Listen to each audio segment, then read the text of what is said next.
Hello and welcome back to the Macca's Talk Hockey podcast, where me and my brother Charlie and our good friend Dan talk about English ice hockey, specifically the NIHL. And today we have our first NIHL team special for the 25-26 season. We're going to do an episode for all 11 teams, and we're starting with the Hull Seahawks, who always have pretty much their roster done by July. So it's great for us to get out early. And of course, we had Matty Davies on to talk through the squad he's put together, the reason why he's gone with the four import forwards, the tactics behind it, and kind of what he's expecting for this season as well. And then a few of your viewers' questions. And if you don't know how these team specials work, we start off the episode by looking back at last season, how they did. We cut to the interview. We normally have a interview with the coach or a player from each team. And then after the interview, we'll go through the roster, who's new in the roster, who maybe they've lost. And then we'll go and pick our ones to watches for next season. We get one pick each from a player. It doesn't have to be just the best player. And we'll end it with expectations for this team. So plenty to go through. Even if you're not a Hull Seahawks fan, I would suggest watching each of these episodes to see which players are on each team, get to know the team a bit more. And yeah, the interview's always fun with all the players. So before we get into it, Dan, how are we doing? We've all got our hats on today, backwards. Yeah, we're doing all good. Keeping in a trend with Charlie. Charlie set a new trend, so Yeah, we've got to keep to it now. Charlie. You can't really notice that there's actually a little bit which hangs out the back. It just looks like you've got. There we go. But he's the only one with not an ice hockey hat on. So yeah, there we go. Seattle. We'll pretend it's the Kraken. But Oh, yeah, shall we get into it then? Looking back at last season for the Seahawks, missed out on playoffs at Coventry. They didn't miss out on playoffs. They got to the playoff group stages, but they missed out on Coventry. They didn't get to the semi-finals of the Cup. Dan, coming to you first. It was a pretty tough year for Hull, wasn't it? yeah, I mean injuries didn't help. No. Again, they had another season that sort of injuries didn't go their way again. Um, I think they obviously all through the year, Matty was saying that it was always like he was always said he was in the race and stuff like that, but obviously fans didn't sort of think that way. It's got to be They got to positive. obviously they got to that playoff spot, which obviously they wanted, Yeah. and we knew they were sort of going to get there. I think they had higher expectations for that playoff grouping. I think they Yeah. sort of went into that a bit more confident than they actually were, if you know what I mean. So I think they would have wanted more from that. We always said that Hull are one of those teams that can catch you on those one-off games and sort of just get that win and sort of get with the goal difference and stuff like that, which helps in those sort of league in that little league format. So yeah, I think it was sort of a bit of overconfidence from Hull, but again, it wasn't a bad season from them from like just from their point of view, really. Yeah, Charlie, they went with three import forwards. Caden Hannas, just to throw out, he lasted two games. He wasn't actually that bad, but when Johnny Corneal comes knocking, and he's available, I can see why Matty brought him in, and he was really good, running that second line. Obviously, he wasn't able to get on that top line because that was their top line pretty much for the whole season. And we expect it to be the same next season. But they went with the three import forwards. They didn't have Barmer at the start of the season.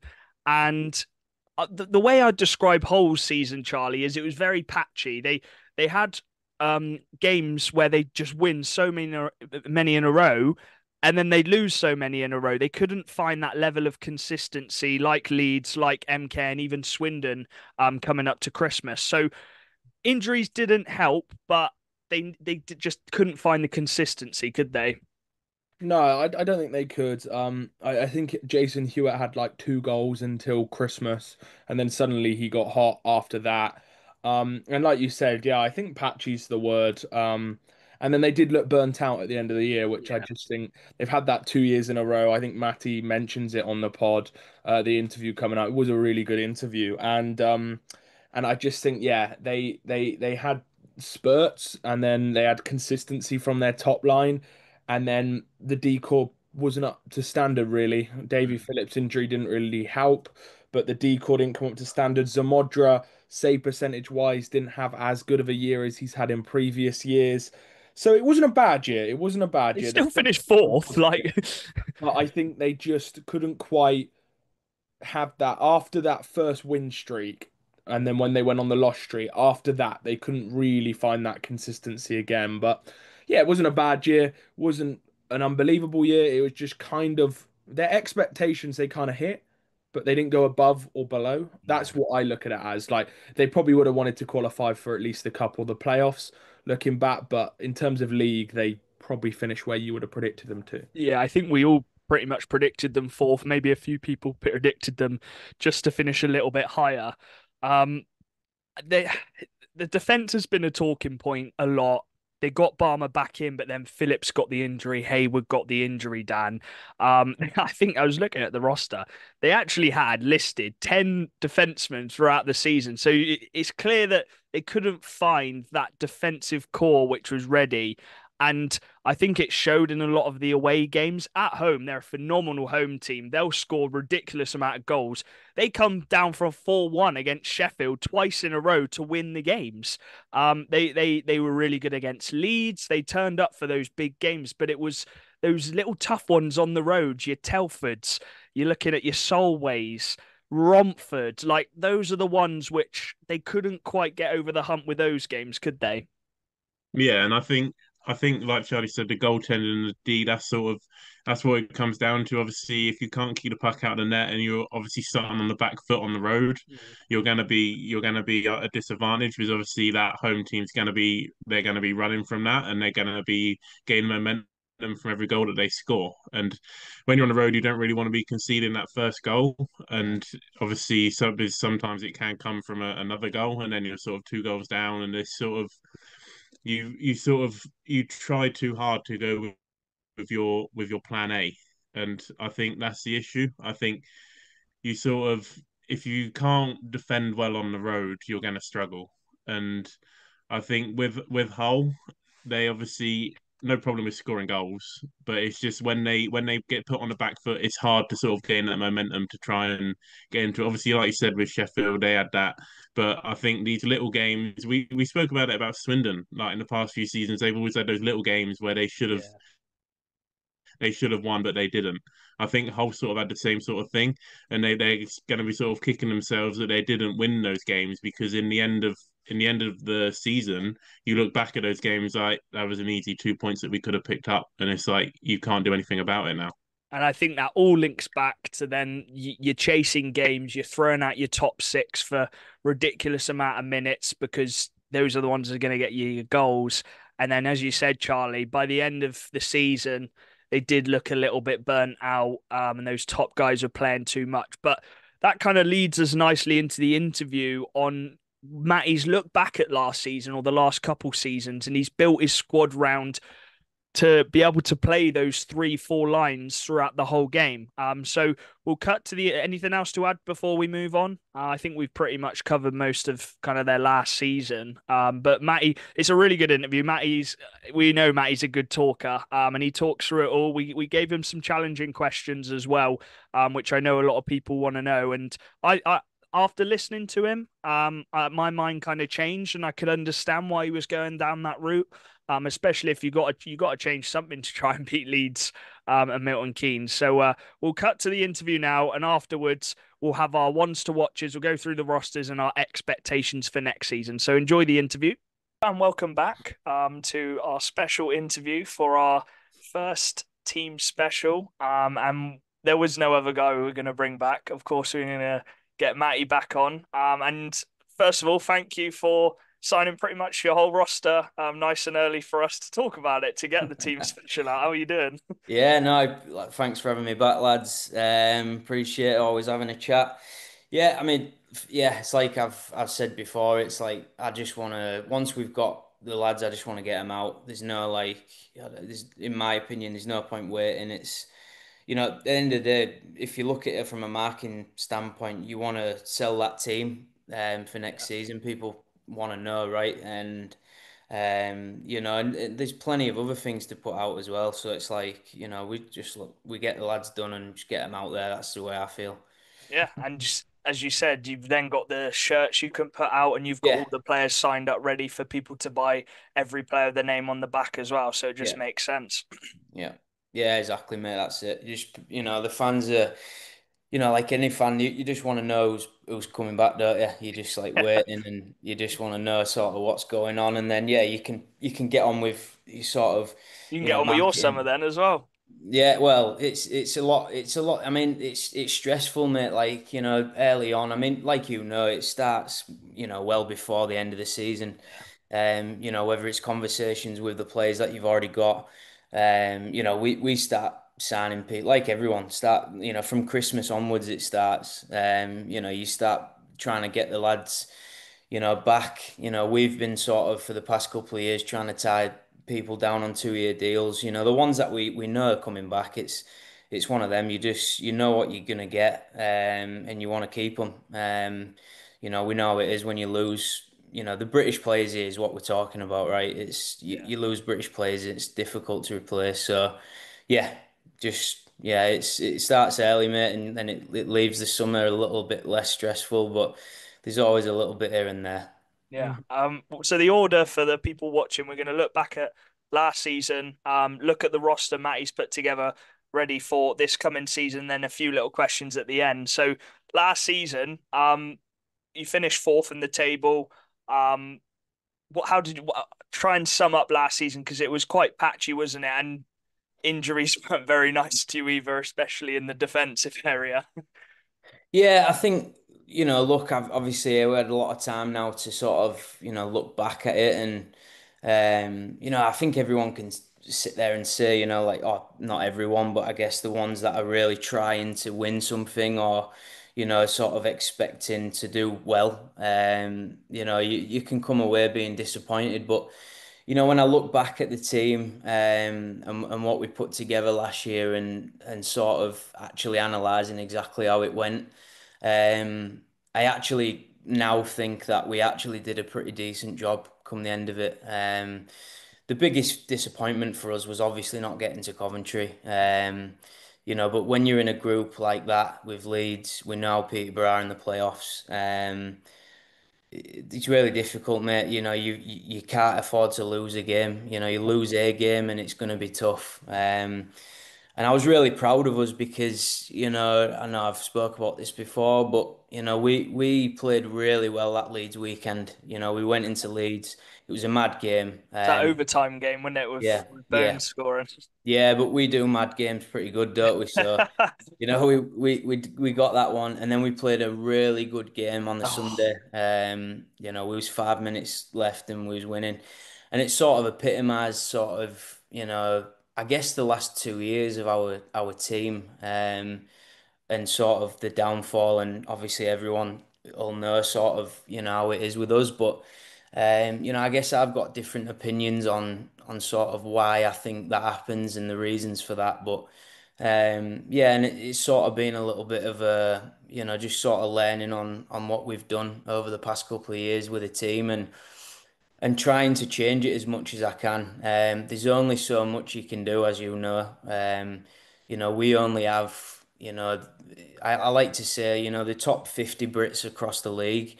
Look, there's already, at least 6, 7, 8 teams already. So forget about, you're not going to take away these lads that have been at teams for a long time. So that's a given.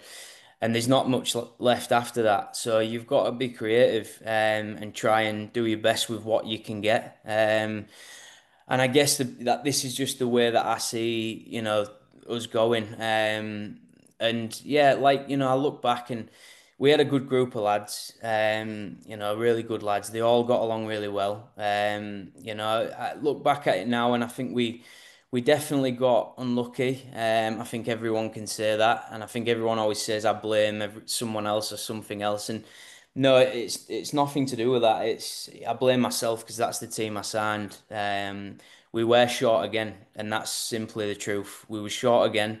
Um, it's just really hard to be deep, and I guess I'll explain exactly why I've done what I've done this year. But yeah, I think looking back at it, I made some errors with sort of just who we brought in, and I don't think we was deep enough, and that's clear to see.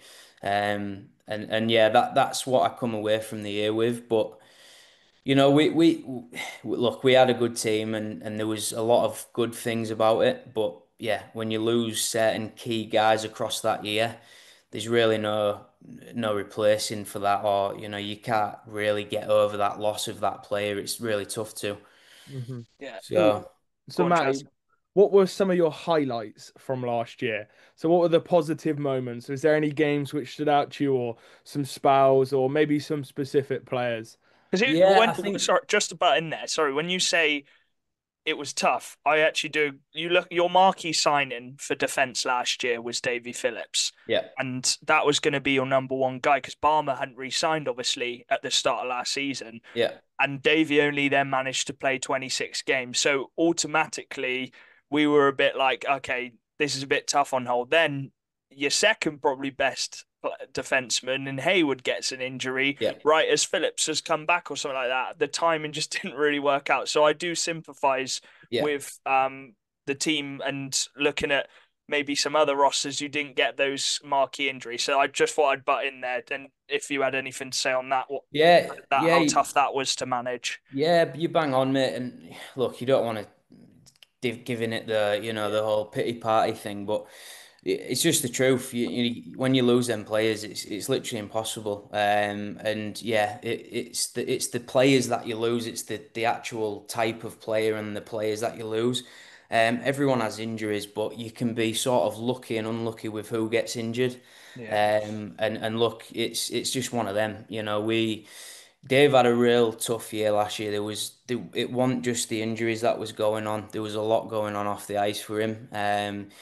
Several things that obviously I won't go into, but yeah. it was a real difficult year for him. And yeah, thankfully, we're over some of that, and it's looking really good for him. He's feeling really good now, and the stuff off the ice is sorted, and yeah, Mhm. it was tough, mate. It was tough for him. It was tough for the club because obviously, I backed him and we brought him in to be that guy. And even the games that I did play, it wasn't quite Dave at his normal self. And obviously there's factors behind that. So yeah, it was just tough, right? And that's just the way it goes. But then boom, when you get it with Haywood, it's like we had that stretch without Haywood, which was really difficult. I mean, we lost, it was 6 weeks on the bounce.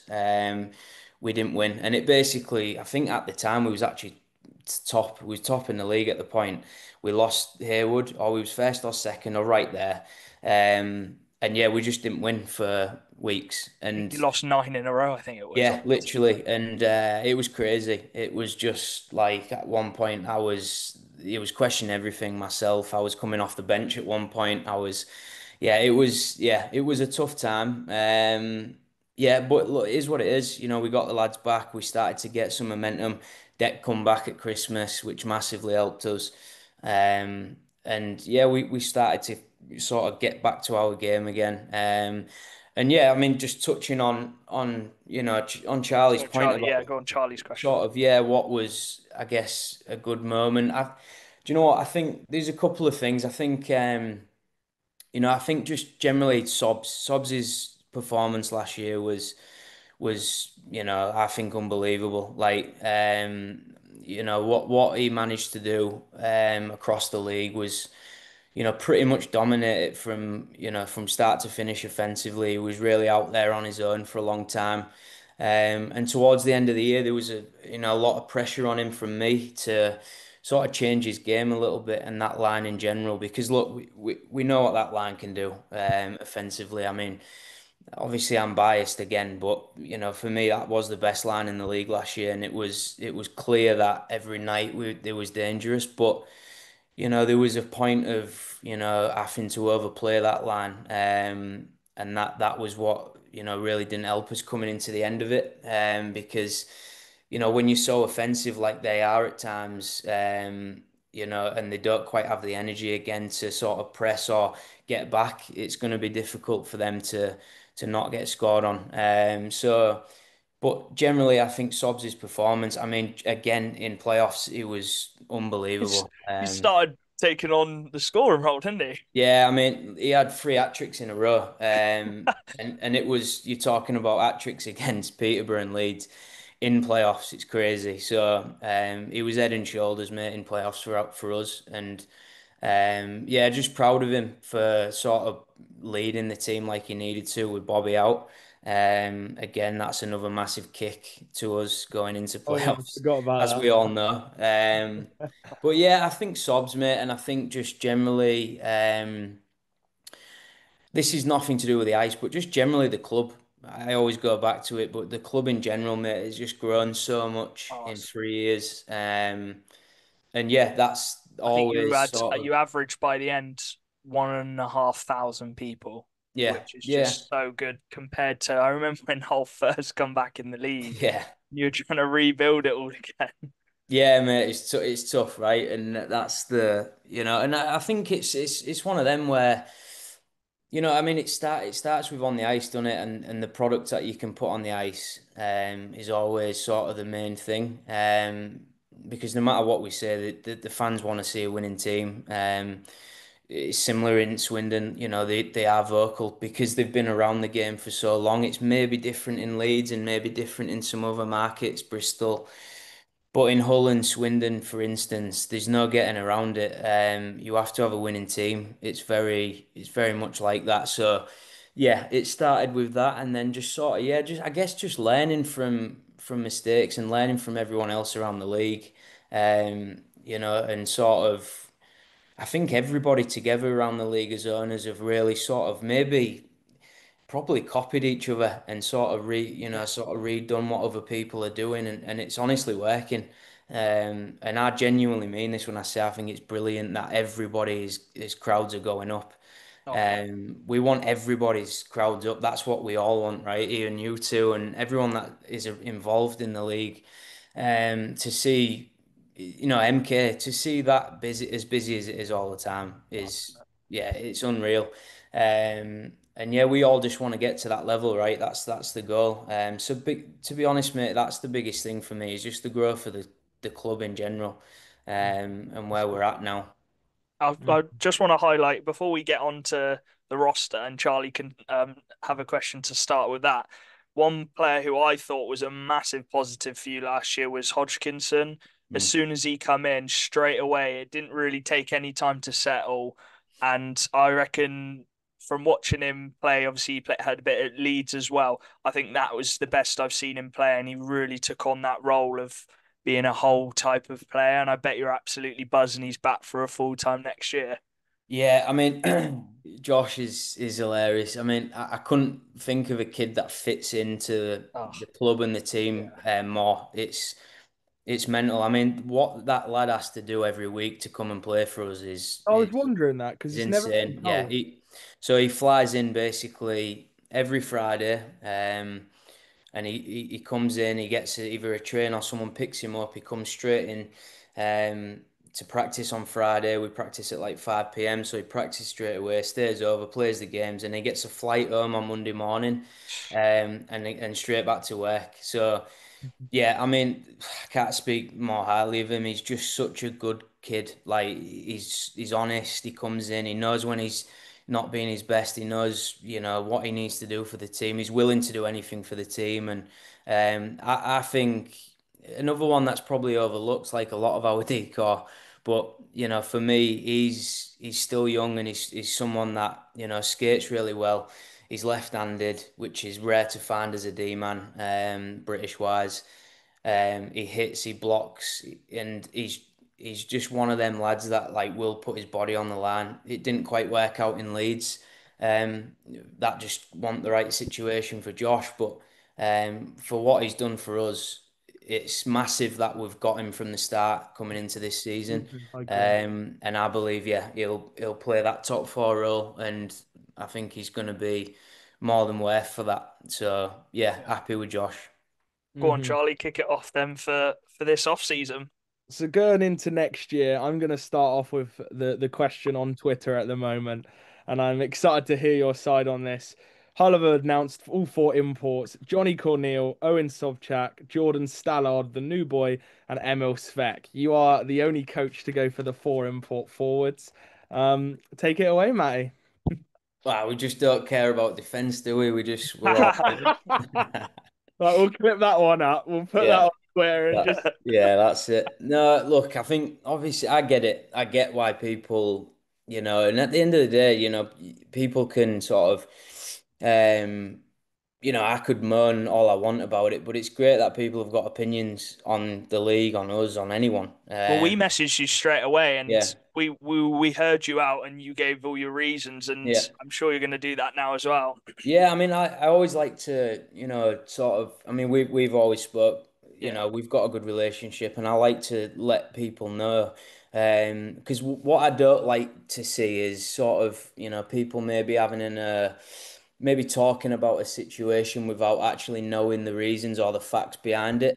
So I'd rather just tell everyone or tell yeah, people that I know straight, and then you obviously anyone's free to have an opinion on it. Then it's fine. But look, at the end of the day, all I can say is I can sort of break it down as clear as I can, without saying sort of individual people. But all I can say is, look, I just mentioned before about the British players, and there's only so many in the country. So yeah, I'm sort of including the Elite League Brits and our league. yeah, And look, we all want the same sort of players. yeah, Everyone's sort of clambering for the same guys, right?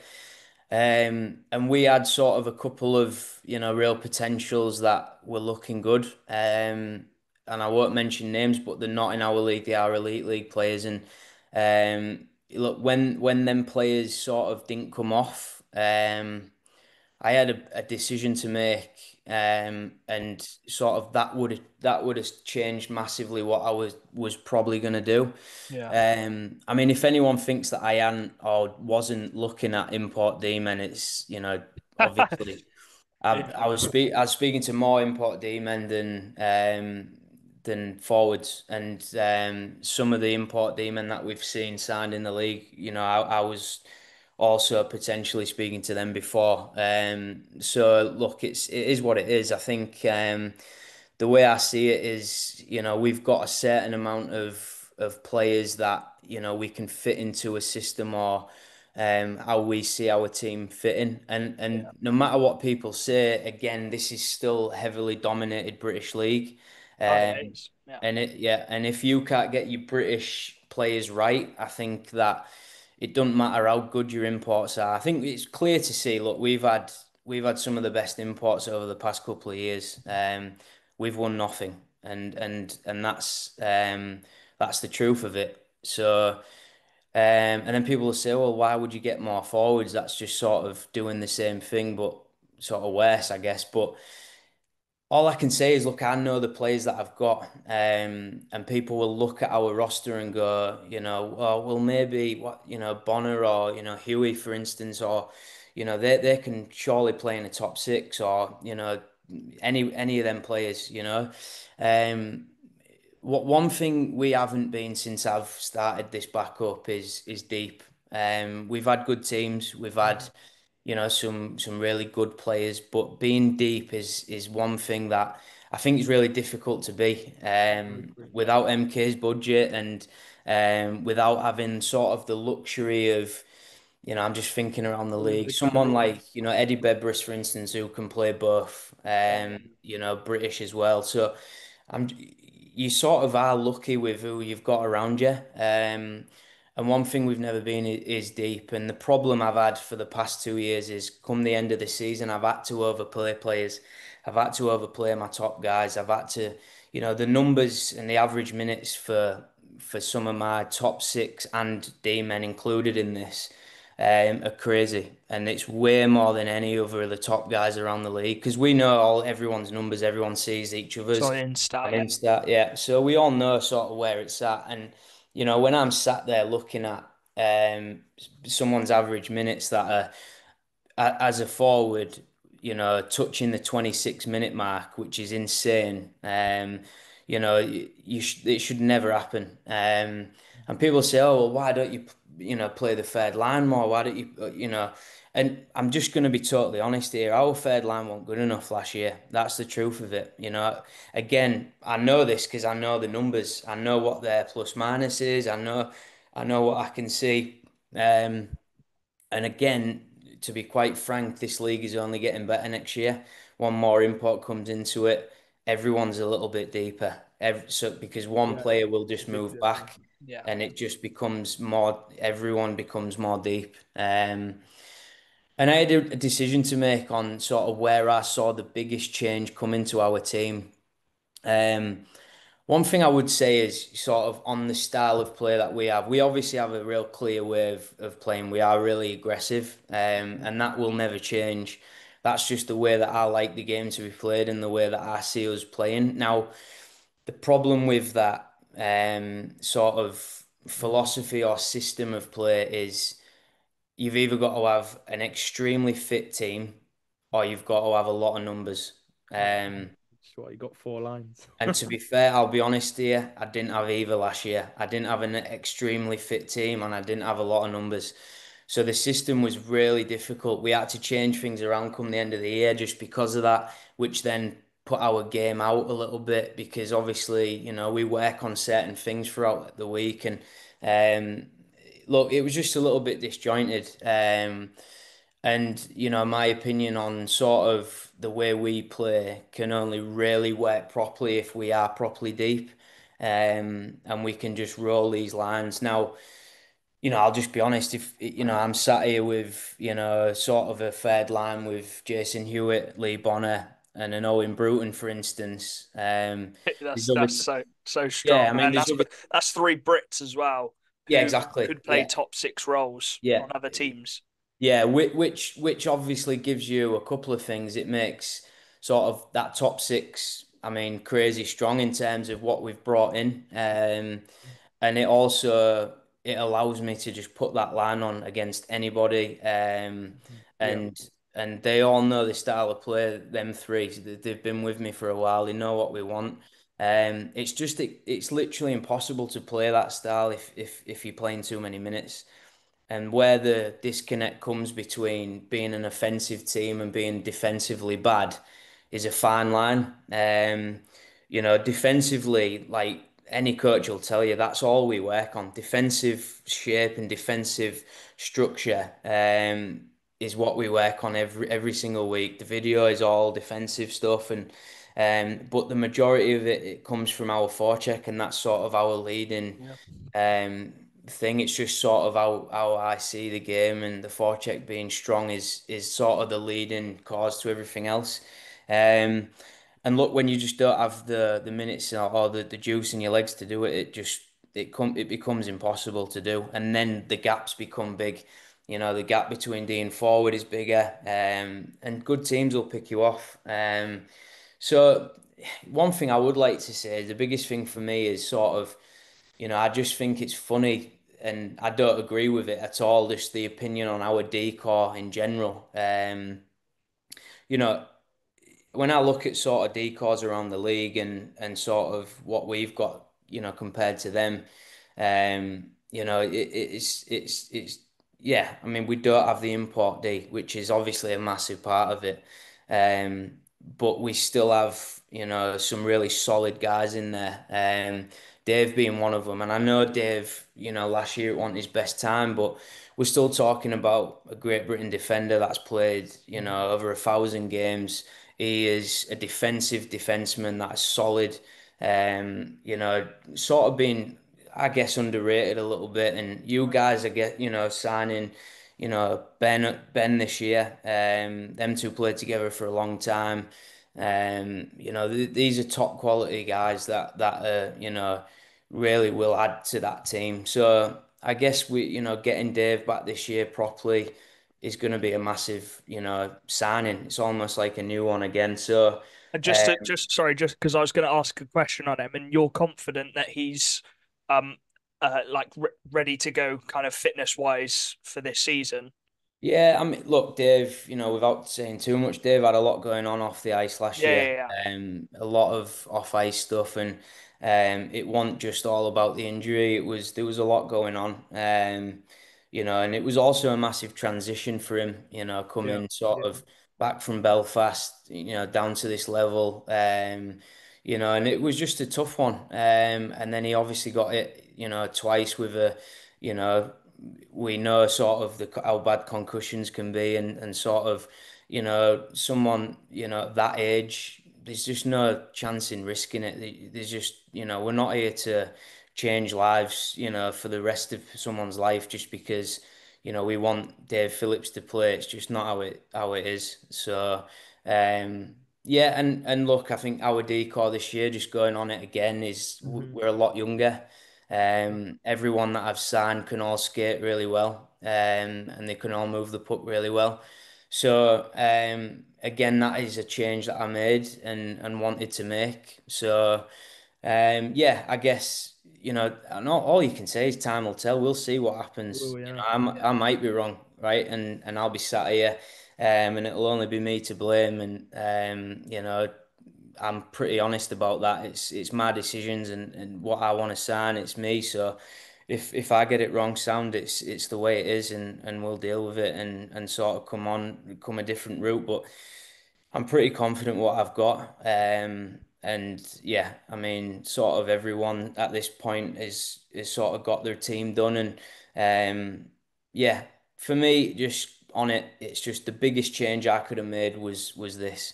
Adding an import D-man to it, yes. Would it have massively helped us? Yes. Would it have massively helped, offensively? Yes. Would it have, a 30-minute player? Yes, absolutely. But for me to be able to add that top six, to be able to give that third line what it is, for me is a bigger change. And offensively versus defensively, I think just the style of play and being able to be all over the ice, being way more aggressive every shift, will just make us defensively stronger in general. Yeah, I think that's the key thing I think you said it on message as well, because we asked the question, what why have you chosen to go with that four forward and not the import defenseman? Well, by going with Stallard to go on that top six, you've then got Bonner on that third line to go with Hewitt. Yeah. And then you had the luxury of signing Callie Robertson. Do you want to tell us how you managed to get that one over the line? Yeah, I think sort of, Callie, I was hearing rumbles that he was looking at moving, and sort of his agent reached out to me and, asked me if I was interested in Callie. And, there was a couple of guys that I was looking at. Again, like I've already mentioned, to get that level of Brit is difficult. But obviously, what I had is, Sobs had played with Cali for that In year in Bristol, yeah, Belf that would in, be the in Bristol, connection. sorry. So sort of had a good chat with Sobs about him as a kid and their relationship on and off the ice, and spoke to Cali, and yeah, just liked what he said, liked what he wants to try. And I think he's had a couple of years of, as obviously that line was really good in Solway, but I think sort of, there was sort of that line and then not a great deal after, and there was sort of a lot of pressure on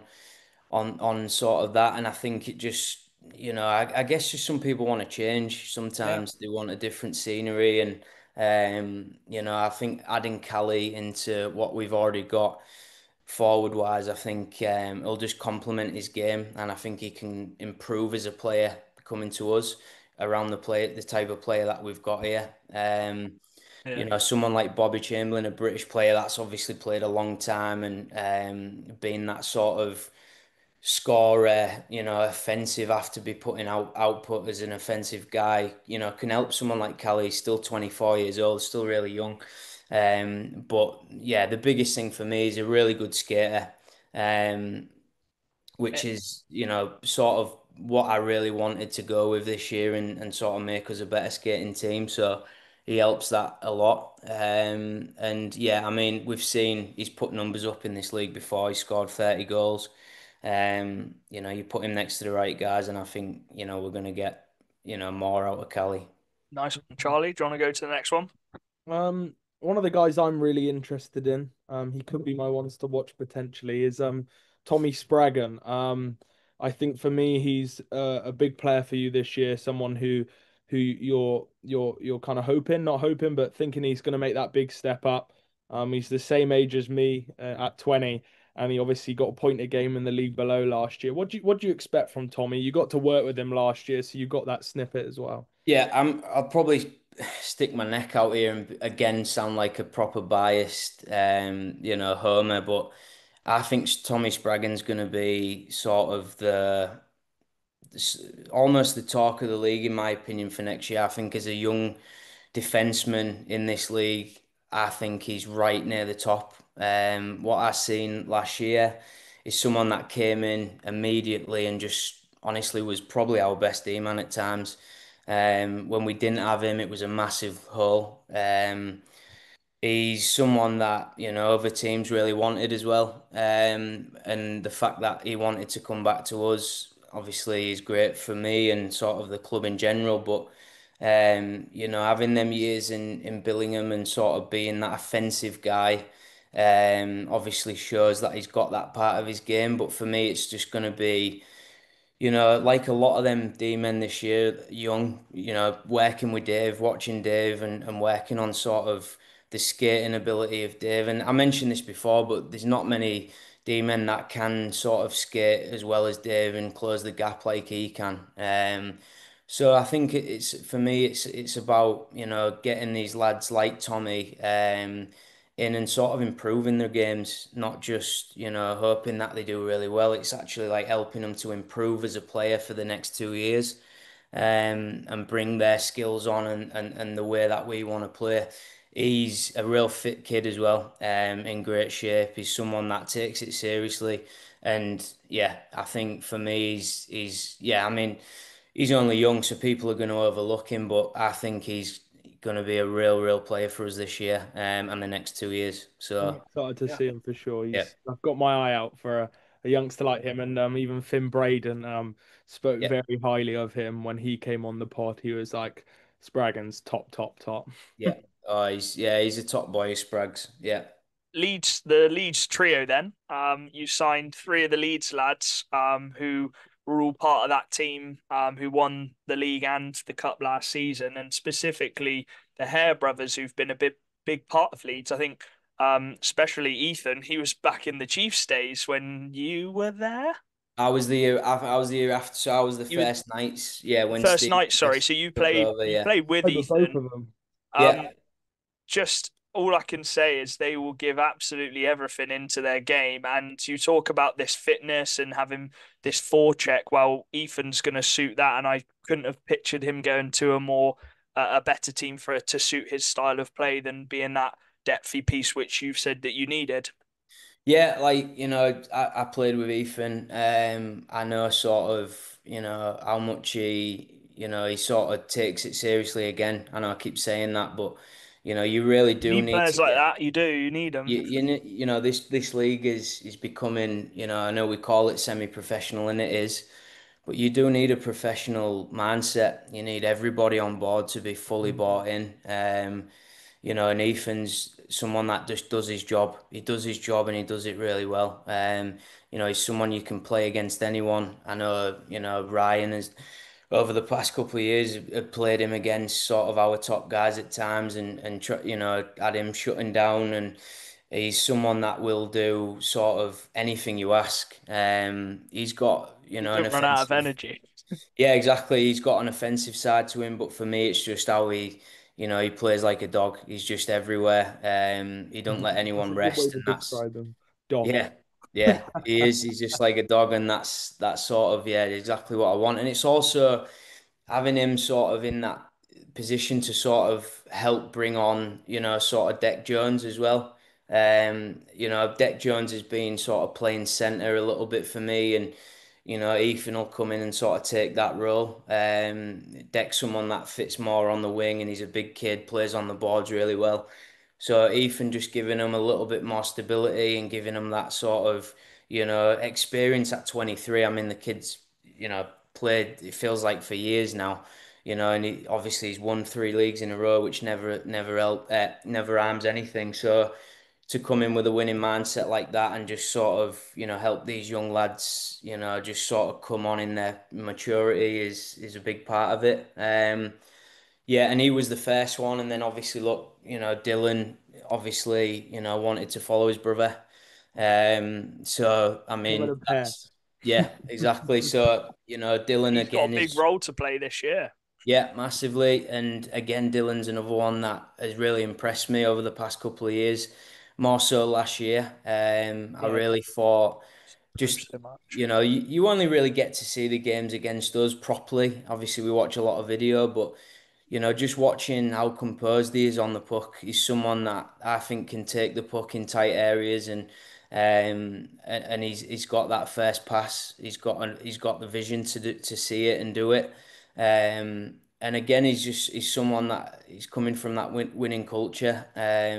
He's a great lad. They're both good lads. And again, it's like I say, they wanted to come to Hull, and that's something that to leave to want to leave Leeds for whatever reason that is. It maybe a change of scenery, or they've signed other guys, and it is what it is. But yeah, more than 22 as happy well. to That have them shocked me. too. Yeah. Yeah, 22 Sorry, mate. years old. Sorry. He's 22. I thought he'd be the Uh, older one out of the brothers, but he's the younger one. I know, He's it's so mad that young for a they're D both man. that young. And for a D man who's won 3 league titles, 22 years old, Yeah. 3 league titles is not a bad stint, is it? No, no, and again, he's one that block shots. He's someone that plays hard in his own end, and yeah, it's like I mentioned before. It's we've got a young decor, and we've got one that they can all skate, they can all play. It's going to be a fight for him. We've got sort of two more to add to that as well, and one of them's really young, and I'm really, really excited about that one. That's going to be sort of, for me, sort of one of the big ones for me this year that I think I'm really excited about that one. And yeah, it's like I say, it's and Chris as well. Sorry, I didn't mention Chris, but yeah, that's one that sort of I've been looking at him for a little bit. He just caught my eye playing against them last year. That we obviously us and Leeds have got a really good sort of rivalry. rivalry now, and the games do get pretty heated, and he was one that just never shied away from it. He sort of wanted that battle. He played really hard, never backed down from sort of any sort of 50-50 or any sort of battle. He was there. I really like the fact that, he's left-handed as a D man. I know that's sort of people might be like, why is that? But you do need that. You need both. And yeah, good skater. I think he's one that probably didn't quite show what he could have done last year. And he wants to show. He wants to show that he's got that ability to play at this level. And he's going to be fighting for his spot again, like he was last year. But I like what he's saying. He's getting himself in good shape to come back, and again, he's someone that fits the style of play that we like. Nice one. I was just the final. You can quickly touch on Stallard then. What is it about Geordie? Because you think he's going to be one of the well, you've got four unreal Yeah. imports, but Yeah. he's obviously the new boy in town. Yeah, again, obviously biased from me, but I think he's sort of been overlooked massively for the signing for us, and I think there's reasons for that. I think Well, coming he's from one of the first to be signed, so I yeah, think it's yeah, quite a long ago. yeah, it's quite a while ago, and I think coming from Fife is obviously a tough one as well. Obviously, their struggles last year, and that was a tough year for all of them. But obviously, Geordie, he was one thing that I really liked about it was the players there were sort of I guess had the choice to leave or carry on, and he was one that wanted to stay and keep doing it and keep fighting with how short they was and all that sort of stuff. So I like that mentality of him. And again, like you look at his resume up until COVID, and it's crazy until then. And obviously, then he had sort of a year off the ice, which didn't help him. He came back and got a little injury, and then it was sort of a stop and start time for him. Speaking to sort of Manchester about him as well, and what happened there, it was just really unlucky that he literally got injured as like pre-season. So they had no choice but to sort of get someone else in, and then he ended up, yeah, going and sort of doing what he did. I mean, decent numbers in Germany in a really good league. And yeah, like, just the style of play that he has is someone that I wanted that. I wanted a big centre that can be a centre, sort of. Run that second line. Yeah, yeah, and obviously the relationship with him and Johnny obviously played a big part of it. Spoke to Johnny a lot about him. They played together all the way through, college at Saw that, yeah. youth sports, and yeah, Oh, I didn't realize that. Yeah. Yeah. yeah. No, I Watching saw the that the other video day. sort of on them two, Geordie stood out a lot in them videos, and sort of the way that he sort of controlled the game.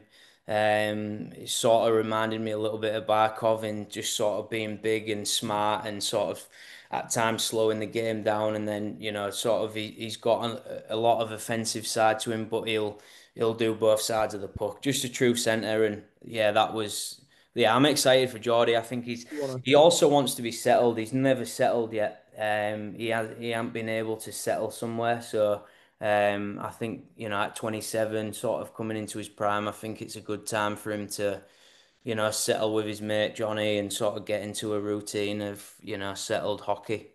Yeah. Mhm. Well, he stuck around. He stuck around, didn't he, Johnny? He obviously Johnny clearly boy. loved it. Loved it in Hull. I think he goes under the radar as well, Johnny. Me and Charlie appreciate a lot those two-way kind of players Yeah. who don't get too much credit. A bit like Matty Barron at Leeds. He did the exact same thing. So I bet you're buzzed. Charlie, did you have a question about that? I know Charlie asked it, but that kind of Florida style. Obviously, it's so hard to match the best team in the Yeah, world. I sent to Jack. I'm someone who finds what you're doing interesting. I'm sure you've heard on the pod. I'm a fan of it. I think it makes the league fun. If everyone went one import D, three import Yeah. forward, a good Brit netminder, it's boring. So I'm a fan of what you're doing. Um, Yeah. and I'm excited to see how the team comes out. But I remember saying to Jack, I could really see and of course you're never going to match it, but the Florida Panthers-esque way of doing things, having a Mhm. stacked up third line with your Brad Marchand and Lee Bonner, I guess you could say, Yeah. having that stacked up top six where Yeah. anything can really happen. You've got a guy like Matthew Tkachuk, who you literally would compare to Bobby Chamberlain of the National League, and You're doing well, mate. You're like doing you well. said, and I said to Jack, and I was right on this one. I'm confident that you've kind of looked at Florida as, of course, you're not going to copy the Florida Panthers, but you've looked at Florida as the way they play and gone, I want to match that. That's how I want my team to play every 2 weeks, from top to bottom, putting out your fourth line and letting them do their thing. So, have you looked at Florida and kind of seen them and gone, I like how they play? Honestly, mate, it's bang on. I'm not gonna lie. It genuinely is, and for a few reasons. I mean, the style of play they play, obviously a tight gap game. They're very on the front foot. They de jumping on the walls. The way that they play forecheck The is, forecheck is yeah. obviously I'm an Oilers fan. It is ridiculous. Yeah, I mean it's sort of it's the same system. We play the same way, but obviously at times it don't come off just purely with, like I mentioned before. But yeah, I mean I wish I had Bobrovsky. That'd help. Um, I mean, but every team in the world but would what want is to funny is At play least off you've Dima got Bob. the Dima is Bobrovsky of the Russian. National League. Yeah, Dima is Russian, so there is a little bit of a thing there. But so no, yeah. Look, I've loved watching them for the past couple of years. I think everyone has. Not me. No, Flipping not you, heck. mate. Sorry, yeah, yeah. But yeah, I I mean, respect it. it's as far as I mean, anyone could say, just being deep as a team is what everyone wants. But I'm not gonna lie, I've looked at exactly what you just said, Charlie, and actually made quite similar sort of comparisons on that, and purely just because I think it obviously works. And why I think it works is because you've got a load of different style of players that are all bought into one Yeah. system. And one thing what's really interesting about Florida is their forecheck and the way they're so aggressive and they're a tight gap game. You would think that their full team are like unbelievable skaters, but they're actually God, not. no. They're Mm. not, Kachuk, I think he had the slowest Yeah, speed in the he full is. He league. was injured. Crazy. And that's Tarshawn Bobby. But Bobby's not the best skater in the world either. I'm trying to get him better. We're Up trying there, our isn't it? best. But it's similar. And then obviously, yeah, the Stallard thing is obviously similar to the Barkov thing that I just mentioned. But the other one is Bonner and sort of trying to get Bonner to be just to watch Marshan and just see how effective that he can be in that style of play. Yeah. I think Bonner is sort of He did have an improved year last year, actually, a did, much yeah. improved last year. Yeah, the problem with Bonner's just been consistency, and that's his biggest downfall, and that's one thing we talk about a lot with him. But he's Um, got that set line he can play on now and yeah, set role, which I think is another key part of. yeah, And this is you've actually kind of convinced me on why I think you've gone this route is that by getting that four input forwards, yes, it might not be everyone's cup of tea, but it's your team, yeah, and that allows you to get players playing their specific roles and not having to overplay your top six. Is that yeah, kind of the basis of it? And that will yeah, just mate. naturally bring up the defensive levels. Yeah, it's 100%. It's purely about that, and it's also about keeping sort of lines together, Yeah. and that chemistry. But Burns and Huey play really well together. They've played together before with the Pirates. They've obviously played a full year last year together. The way they play very similar. They're both quite, ratty. They get involved. They're aggressive and the line, obviously I've mentioned the brutes thing and putting them with them. I actually did that in playoffs. I just wanted to see how that looked because I knew this obviously was coming next year, so I had an eye on it. And again, Brutes just fits in with them really well as well because it's very similar in He's in the smart. way that he plays as well. So it's look, obviously, in an ideal world, this sounds great, but they've got to still produce what I Yeah. want them to do.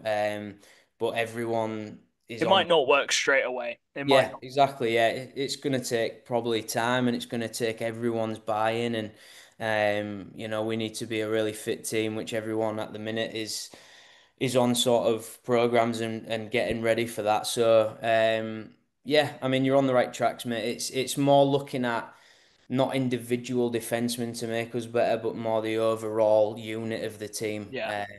No, I And I it's definitely think you've crafted the team that way, and that leads me into my next point of, well, surely you have to get kind of the Coventry spot this year, and you have to really get that top four for the cup, and you've built the team to be able to do that. Yeah, obviously the first thing is obviously the cup. We really let ourselves down last year. With sort of our performance just in them games in general. It's difficult now. You've got 10 games to get in, and it's not easy because you're sort of dependent on how it falls and where you play. I think last year we had a pretty tough sort of schedule for the cup games this year. I think we sort of have a little bit, not easier, but I think it's a bit more favourable. So we'll see. But yeah, obviously that's the first goal for all teams. We all want to get in that semi-final. Yeah, And yeah, it's obviously a big part of it. So yeah, that's the sort of aim at first. nice. Charlie, you got any more questions before I get a couple of the viewers' questions? Are we doing expectations after the viewers' questions? Oh Or yeah, we'll end with expectations. So, okay, good for um, viewers, yeah. yeah, a couple questions from the viewers then. And this one's quite a good one. Which import has been your favorite to play with during your Pirates era? And then if you've got another one from another team as well. Yeah, interesting. Obviously, I've got the testimonial coming up on the 30th, my testimonial, and we've got a couple of my favourites coming back for it. So Tenler, obviously one that everyone knows in Hull that I played with for quite a long time in Hull through the Elite League days. you know, obviously me being a, pretty much pass everything and never shoot. He was someone that had, one of the best natural shots I've ever seen or played with. He just could get it off like, not many can.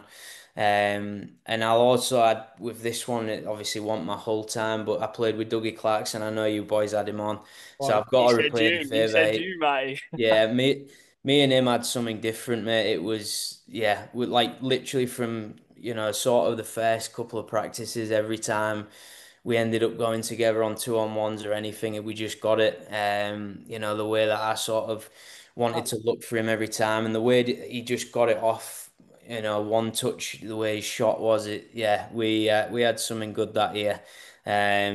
You And knew no one would mess with you as well, him being 6 yeah, foot obviously, yeah. I mean, I five. was always giving it to everyone, obviously, like I do.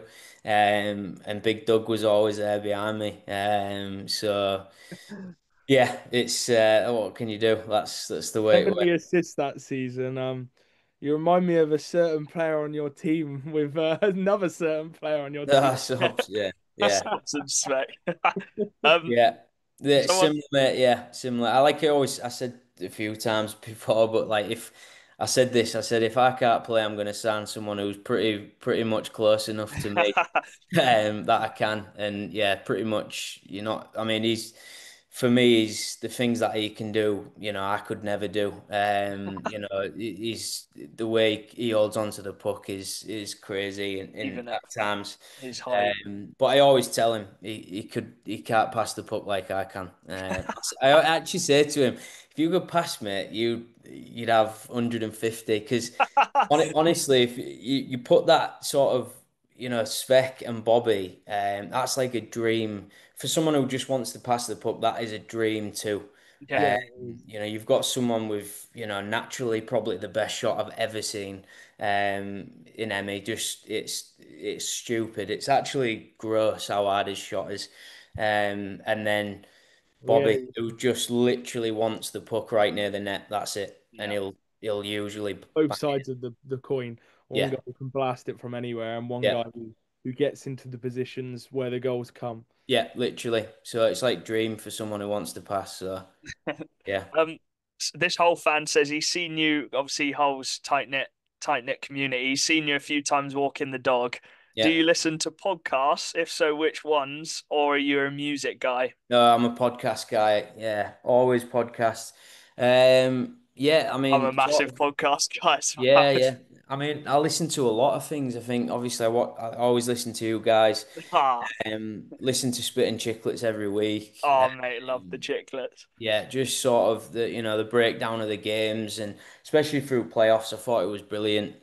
Just sort of getting the insight there, Yeah. and then yeah, just sort of the old faithful Joe Rogan. Always go back to him sometimes.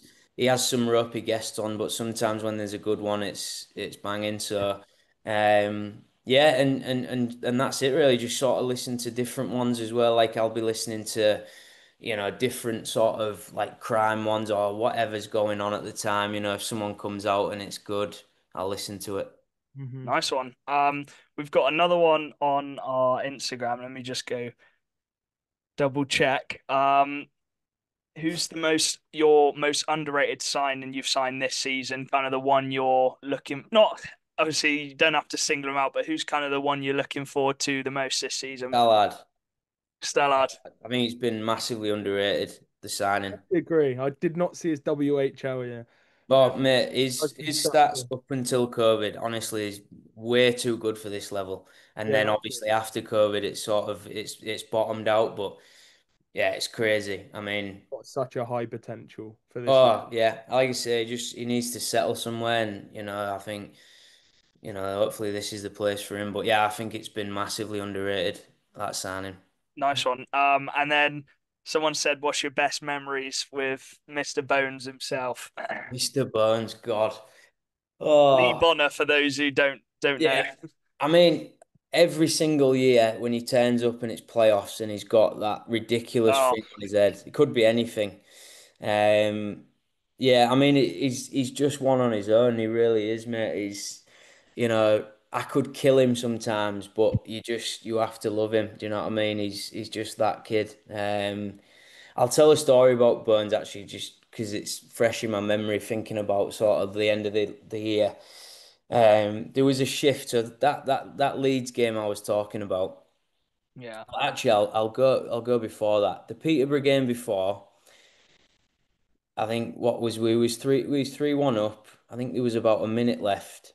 Bones had an empty net, right? So this would have made it 4-1. So if you think about goal difference and all that sort of stuff, Bones instead, he literally could have skated to the net.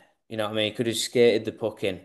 He shot the puck before the red line and it goes for icing. And they score off they score off the face off, right?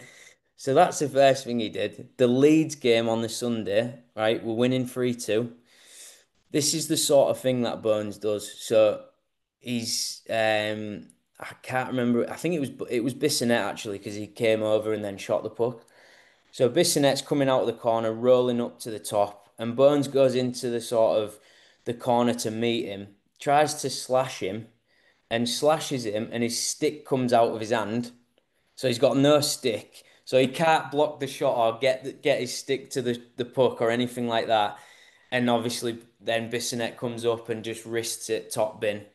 And I'm literally just like on the bench going, oh my God, Burns, I cannot believe that's just, you know what I mean? Yeah. But then on the same side, he'll literally just skate the full length of the ice with the puck like a bowling ball, just do something stupid between his legs, and it'll bounce off someone and go in. So you're just like, the kid is like, you could kill him, but you love him. Do you know what I mean?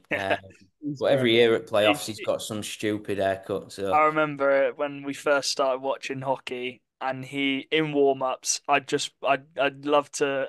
I was looking forward to playing Hull because I just watch him for the 20 minutes in warm-ups, and God, he was just joking around the yeah, whole 20 minutes. he's a special character, mate. Honestly, he's one on his own. That lad. Nice one. Expectations then, Charlie? Do you want to get into that? Yeah, yeah. Let's go into the expectations. I don't know. I personally think there's a bit more of a weight on Hull this year. A little bit more. That pressure's ramping up a little bit, not in a bad way. Obviously, you can never predict how a season's going to go with injuries and stuff. But with the roster you've signed, right now, where is your expectations lying? Yeah, I agree, mate. I think the pressure's definitely on. I think from within more than anything. I want them lads to know that that's there, and they should all want to do that and sort of really come through this year and sort of see the potential that we've got and match it. But um, I don't think it's tough to put an expectation on it, innit? I think until we get playing and everyone's played everyone once, it's really tough to sort of see where you're gonna lie. But look, obviously, we don't want to be anything less than last year, and we want to stay in the fight. Watching Swindon last year and what they managed to do, I was actually a bit gutted at the end when they fell away. Genuinely, Aaron's obviously a good mate, and I was when we was obviously clearly out of it. You sort of wishing him well, and look, I think what Leeds have done is unbelievable, but someone's got to challenge them. Agree. Someone has to challenge Leeds, and it's just good for the league that happens. And I believe there's, that I think there's, in my opinion, obviously people are gonna, cry about it and moan and tell me I don't know what I'm on about. That's fine, but I think there's three teams realistically that can do it. And that's just my opinion, but yeah, I think we've got someone's got to take it to Leeds. And yeah, look, we'll see. I want us to, play to the style that I want us to play, and we'll see what happens. Nice one. Should we get into the final question, which we always end with? What is your message to the Seahawks fans who now know pretty much the squad? And you said you might have a couple more who may be coming Yeah. into the team. But what's kind of your message for for the Seahawks fans? Yeah, I mean, season tickets have gone really, really well. Again, just thanks for that and proud that we've got to these sorts of numbers. Unbelievable. And then buy a ticket for the testimonial. So get that bought because it's not only a testimonial for me, it's sort of the first day we're going to see the new team, sort of a celebration of hockey and Hull in general. A lot of really, good players that have been there in the past, they're coming. So yeah, I think just try and get out for that and then obviously from there it sort of ramps up. We got the Leeds weekend and then the Solway doubleheader at home. Yeah. So yeah, really good pre-season and then it starts for real. So yeah, just follow it, get back and get the noise going again and make it loud in there. Yeah, I'm buzzing for the season. I think everyone else is. It's very anticipated. And we've got you. You play us on your first home game Yeah, this I seen season. that. Yeah, it's Um, crazy, so isn't it? Yeah. I'm not sure if we're making the trip yet. We'll have to see what our plans are. But Yeah, if let we us know. do, we'll have a chat there, and I'll hop onto comms again. Yeah, yeah, 100%, mate. Yeah, we'll get you on 100%. Nice one. I like that every time. I want to get that more often. It just makes more sense. With you guys, that the away team, you want to Yeah. listen to Oh, Connor's a your great guy as well. yeah, your perspective as well. I think it's important. So, no, it's Nice good. one. Appreciate that. Thank you for Very hopping much, on as man. you always do, Yeah, and no worries, lads. we'll hear Appreciate it. back Glad from to you see next year. where the team Yeah, goes, and yeah, just a personal thank you for whenever we've gone up to Hull. Like I remember we got to go in the little box where the special people go and have. Oh my days. yeah. And No, just no, yes, it's it's great. always appreciated in Hull, and your fans are always very friendly to us, and Yeah. they all give us a good warm welcome, the whole way as well, which is always the good. Yeah, whole way with a slap and a chip spice, like after it, like yeah, yeah, it's we get a bad rap sometimes with the fans and stuff, but look, I think overall is everyone around the league's good. And you want to see that sort of rap. You want to see intensity and people want passion, and that's great for the game. So yeah, I think Like Hull were closer to us because I do enjoy Holloway, but it's just a trek, isn't it? yeah, it is, mate. It is a trek, 100%. Yeah, Nice one. not Have a close. good evening, and we'll Yeah, see you possibly on the Sunday. yeah. Cheers, lads. See ya. Hello and welcome back. Thank you, Matty, for hopping on. It's that part of the episode or the special where we look at their new roster. A few little additions, few nice little additions for Hull this season. They have had a couple players move on, and we're going to start with the goalie duo's the same. And I think we'll quickly touch on that actually, Charlie, because it was the first time for them where they've had two goalies where they could battle for the position. I think Zamojra ended up taking that starter role. This season, you expecting a little bit more kind of bounce back for McLaughlin. And they've had that season together now, so they kind of know what to expect. And there's going to be a healthy little rivalry between them within the team. Yeah, it's a difficult one. I think last year their goalie tandem didn't go the way they probably would have liked it to. Um, but I also don't think the defense helped the goalie tandem. Yeah. It's hard to get a run of confidence when there's quite a lot of goals against you every game. But I think it'd be an interesting one. Zamodra's obviously for me, Zamodra probably is the starter going into the year, but I think McLaughlin is one of them backups where I say backup, yeah, backup with like the hyphen, I guess, where he can play 20 games or Yeah, like a 25. curling. Yeah, like a bit like a curling, yeah. A bit like the tandem at Telford as well with Day and Norton. And so I think there's a role where you want to see McLaughlin thrive in the games he plays, most likely against some of the lower teams, and you want to see Zamodra really step up against Leeds potentially McLaughlin gets hot early on in the year, he could take that starter spot for sure. But it's not a bad tandem. I think there is a question mark there for me. I don't think they perform to quite the standard which you'd want a league winning tandem to perform Yeah, to. And I think that's fair to or a say. cup winning.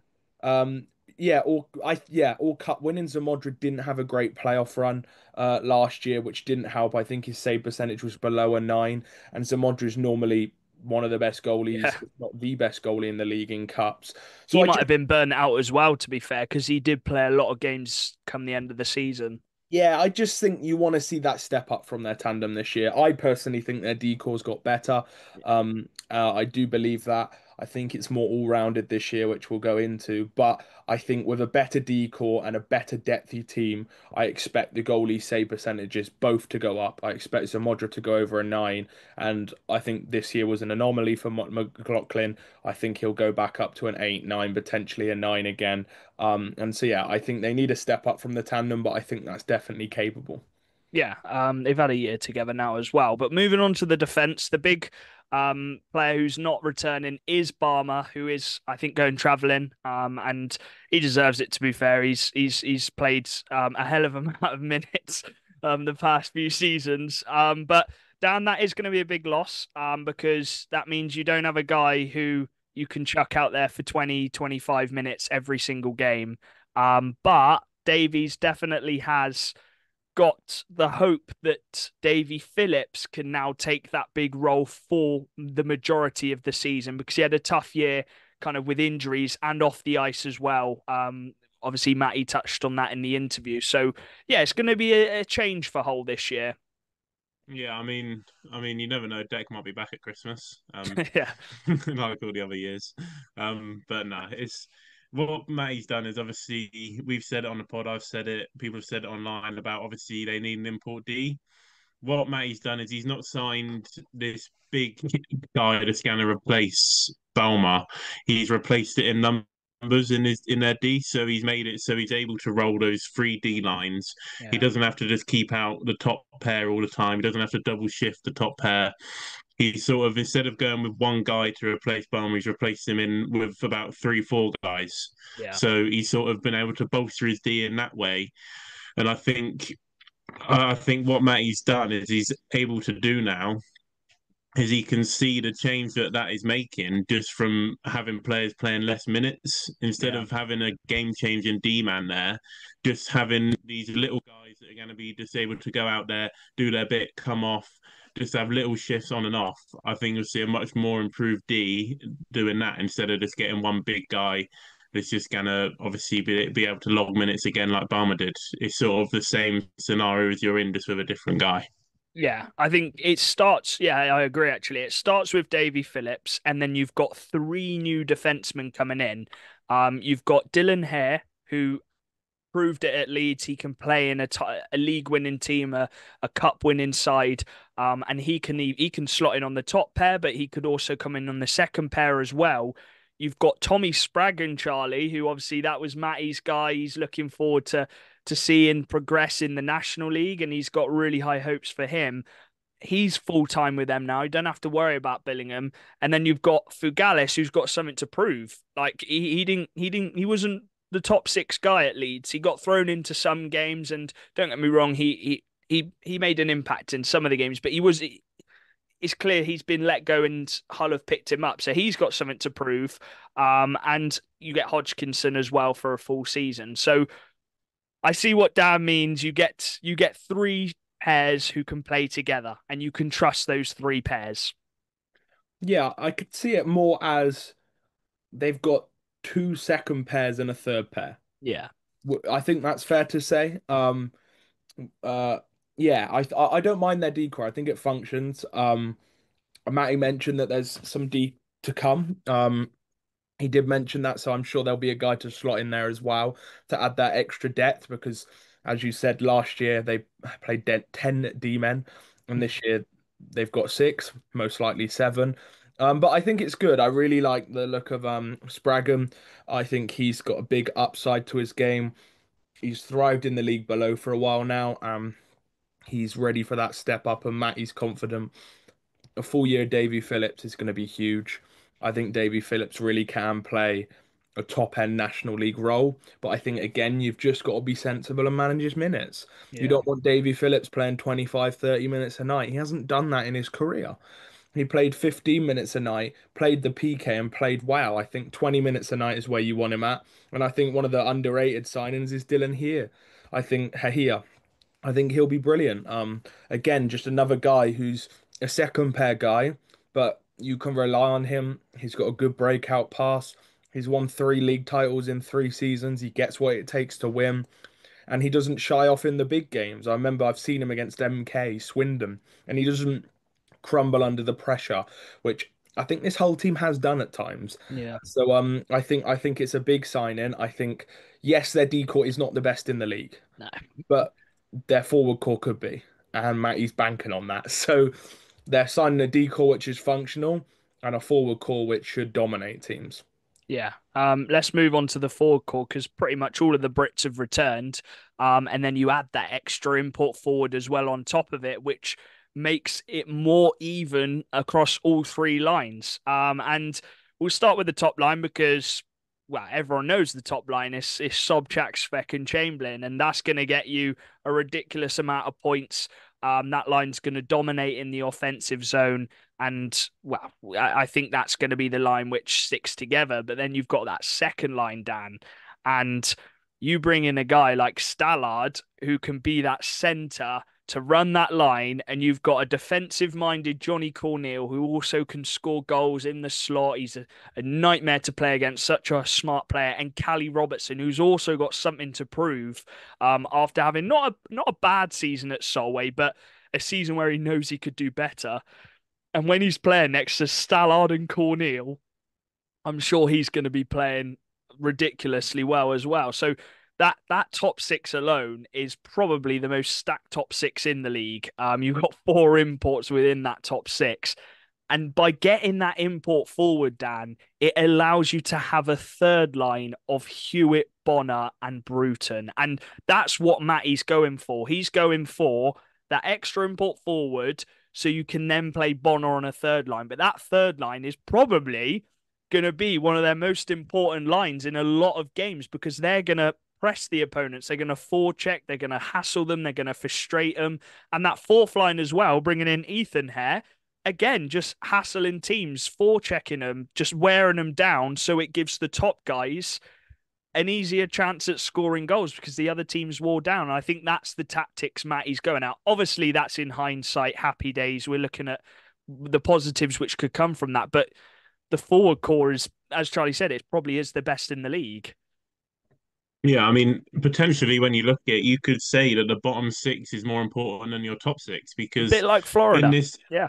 in this league, your bottom six isn't always going to be the best. Obviously, it's not like the NHL where you have these guys stacked up and down the lineup. In the National League, it's a lot more different.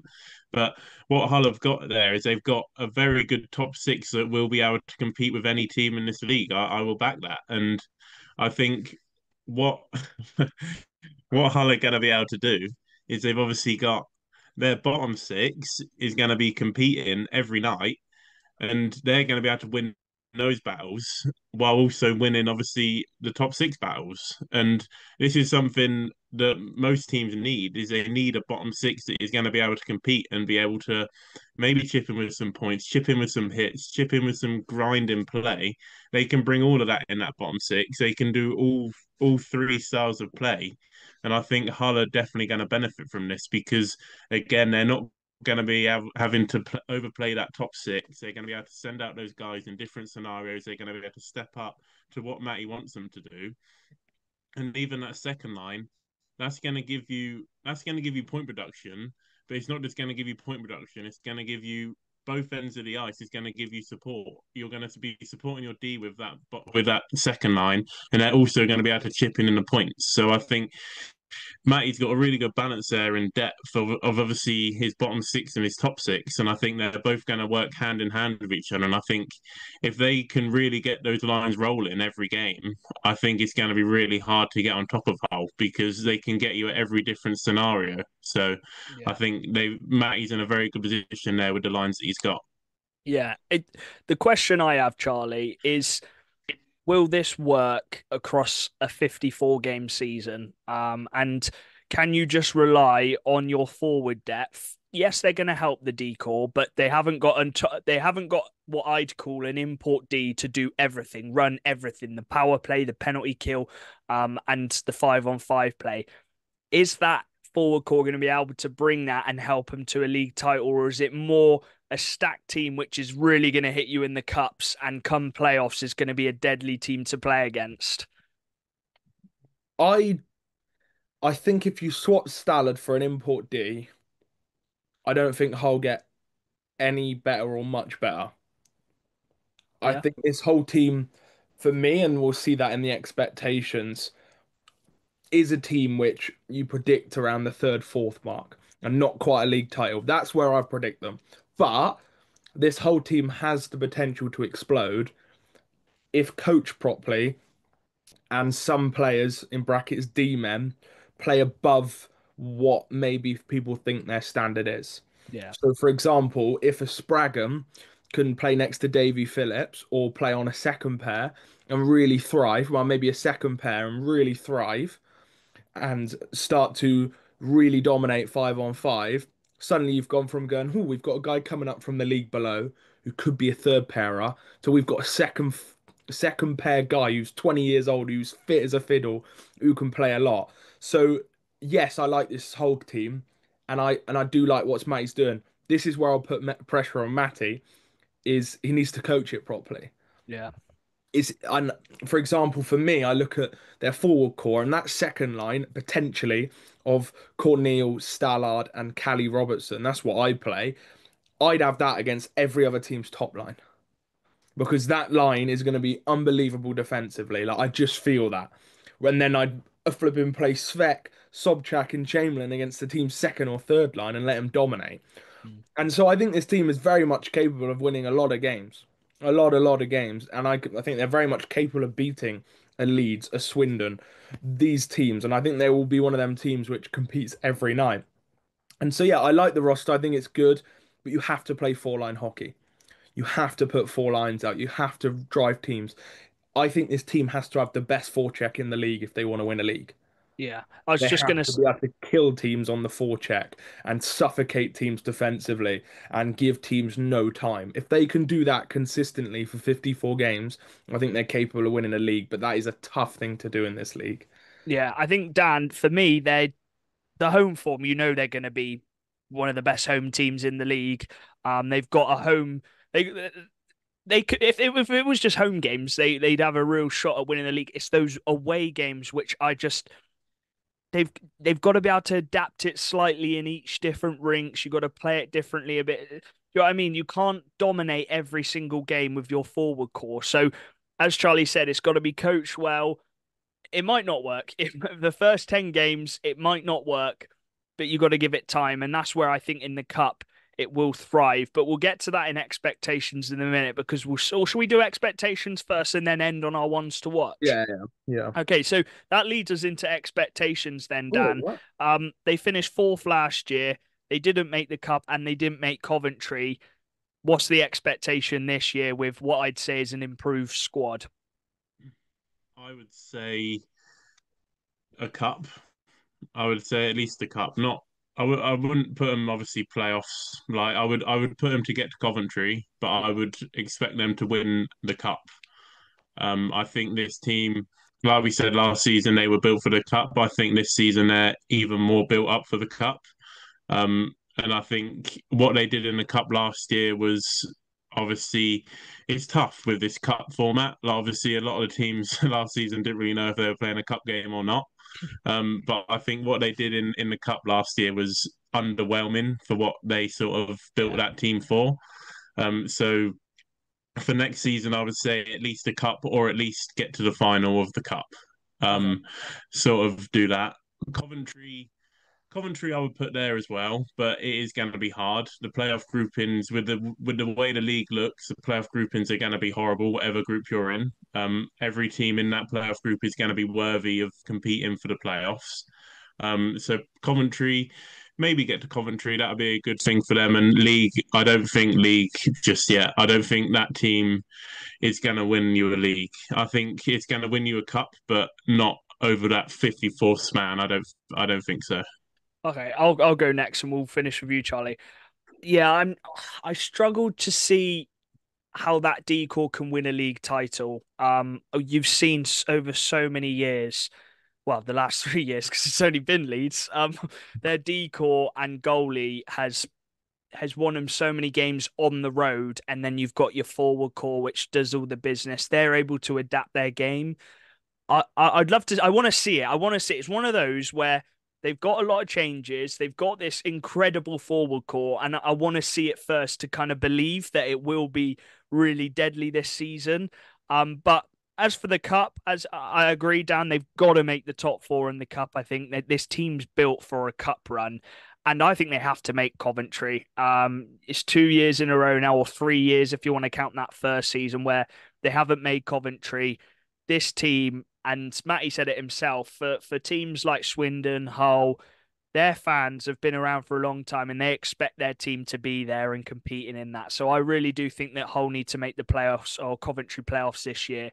And they need to finally, if they're in the Phantoms group, they need to get one over the Phantoms and get to Coventry, because they actually put themselves in not a bad little position. They ended up beating Leeds on that Saturday, but they fell on the Sunday. So playoffs for me, if they can get to a cup final, that would be good as well. Obviously, their expectations can be high and try and win a cup. And league, you've just got to see what happens. But I'm not expecting them to win the league. Charlie? For me, my expectations for Hull, I think they need to take a step forward in the league, which would be a top three finish.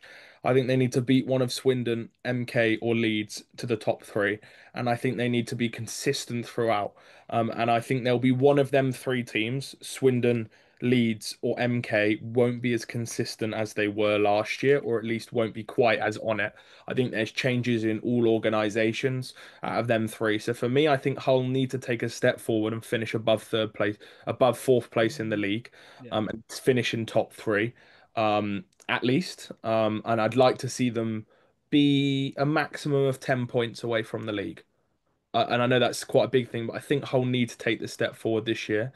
And then I would like to see them qualify for the cup, but I'm not going to put too much pressure on that because it is a weird one.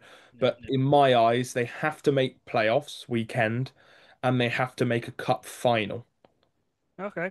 So whether that's playoff Coventry final or whether that's the cup final, I think they've got to be in a final and compete for silverware on the main stage and then take that step forward and not finish fourth again and put yourself in a top three position.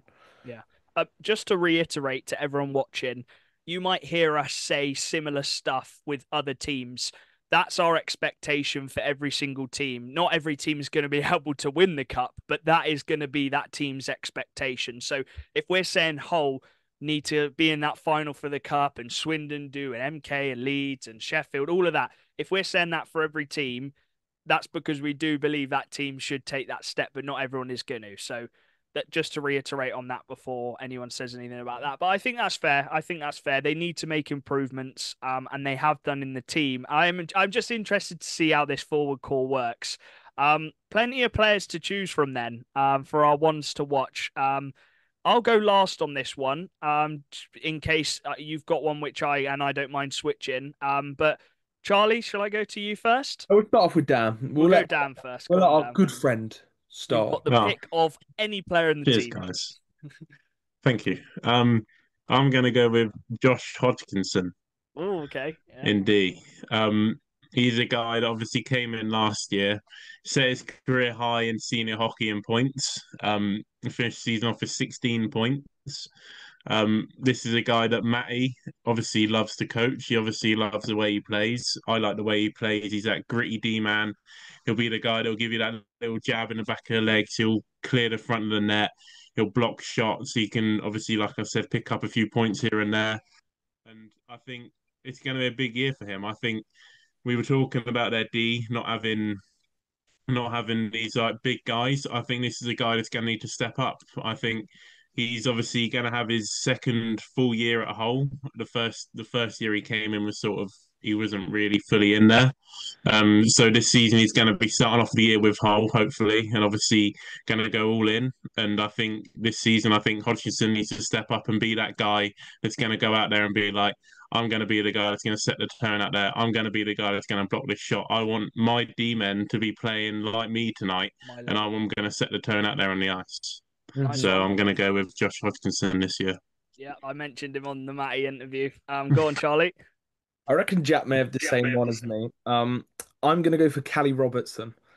The reason I'm going for Callie Robertson is because for me, he is Scottish and he probably didn't have to leave Scotland. He didn't have to leave Solway. but this guy wanted a move because he wants, I don't know, to take a step forward. I think it got a bit stagnant in that second year at Solway, and he didn't quite know where it was going, and he wants to compete for trophies. You saw that when he moved to MK, and I think he's had enough of finishing the bottom end of the league. He had it with Bristol, and then he had it with Solway 2 years in a row, and I think this guy wants to compete for trophies, and I think at Hull he's going to get that opportunity. He had a connection with Sobchak when he played with him. I don't think that's going to get reunited, but I think having Sobchak back on the team is good for him.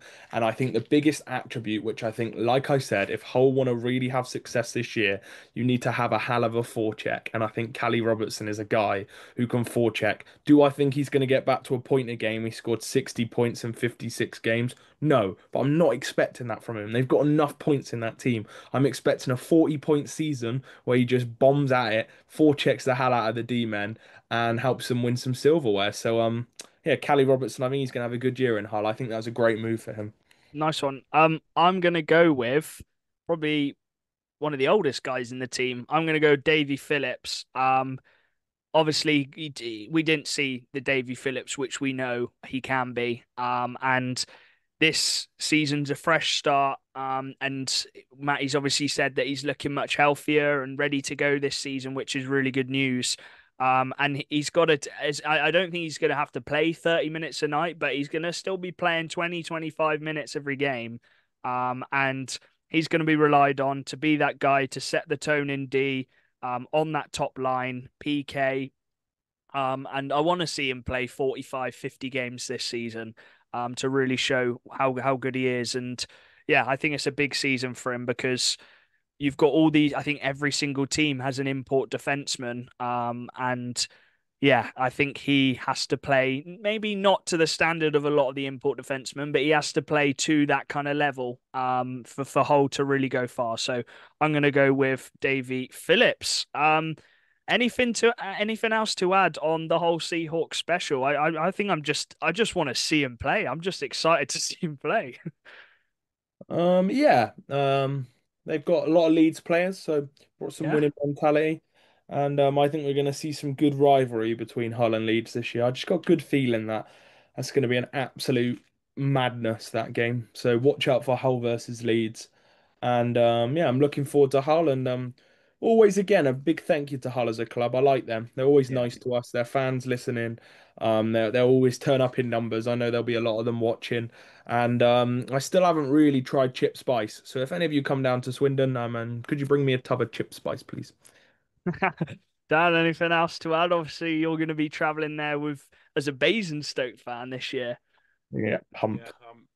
yeah, I'm hoping they don't pump us. I hope they're a bit nice. Obviously first year back and all that. But now I'm excited. Like you said, you're excited to see them play. I'm excited to see them play if they don't score. Um, but if they do score, I'm not going to be excited for very long. I'll be wanting to go home. But yeah, no, it's going to be good. They're looking like a very exciting team. I think a lot of eyes are going to be on them this year. I think from other fan bases, I think a lot of team they're going to be under the spotlight with a lot of fan bases, and I think Hull are the type of team that are going to love that. And I think Matty's going to love it that he's going to be under the spotlight. I think the team's going to love it that they're under the spotlight, and they'll do anything in their power to pump teams and just sort of just play them out the rink. And that's exactly what Hull are going to do this year. I'll So tell you what it'll I'd be love. interesting. I'll tell you what I'd love. There's been a lot of fans saying, "Oh, they've not got an import defense and they have to rely on their scorer." I'd love them to play this all-out game and shut some teams down and shut them out. That'd be so good. And then if it doesn't work, go and beat them 9-6. Go and beat them 7-5 because that's fun. And as Charlie said in the interview with Matty, he loves it. He can't wait. Like he loves that Hull have gone down this route, which is different to everyone else because that's the whole way.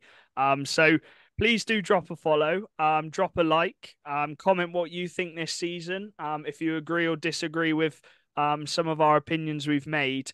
And yeah, we've got them first weekend in Hull, so we're gonna Swindon are gonna experience that full force attack for their first home game. So yeah, make sure you're subscribed and keeping up with our socials, because we're going to be posting these team specials throughout the next month or two leading up to the season. They could be posted at any time because we've got 11 different specials and our predictions to put out just before the season as well. So, yeah, plenty more team specials, plenty more interviews, and we'll see you in the next team special.